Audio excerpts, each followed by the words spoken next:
There is something called ilmihal. Seeking knowledge is obligatory upon every Muslim man and woman. It is obligatory for every Muslim man and woman to seek knowledge. This seeking of knowledge is an obligation.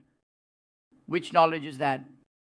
Surely not knowing all of tafsir, not all hadiths, all jurisprudence, all creed, akida, nor medicine, engineering, architecture, philosophy, or geometry either.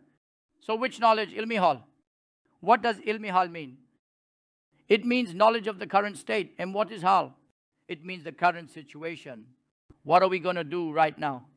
We just performed the evening Maghrib prayer, and now we are going to perform the night Isha prayer. What is needed to perform this Isha prayer? It's internal and external conditions.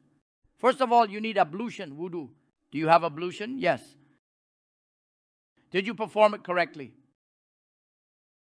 Did you ever say to someone, watch me, check if I'm making wudu properly? Honestly, before people even get to prayer, I see that most of their wudu is invalid. I think about it and I see it. I'm talking about those who perform the 5 daily prayers. Those who don't pray aren't even part of the discussion. So what happened? Let's be concerned about our wife's wudu. Our son performs prayer. He must.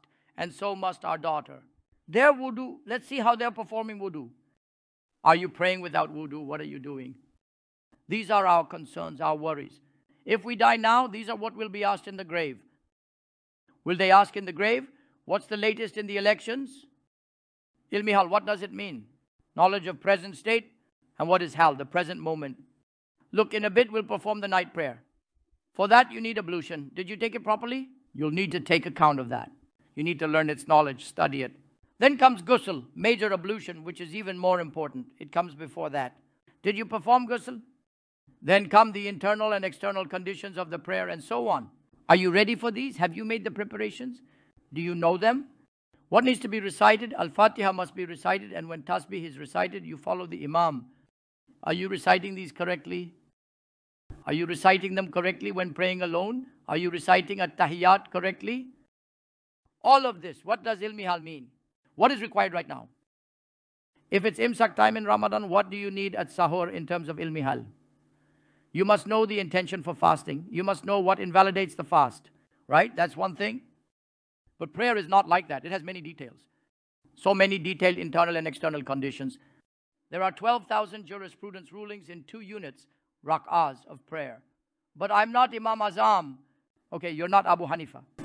I'm not saying you must know all 12,000 rulings. But what if something happens to you? What will you do then? You need to know that. Well, we'll ask when the time comes. Okay, but first learn the obligatory, necessary, and sunnah parts. I already pray like that. All right, but let's listen to your Fatiha. Let's listen to your recitation of Fatiha. Does it make the prayer invalid or does it save it? Let's take a look. I say, have someone evaluate this. I told you to have your building inspected for earthquakes.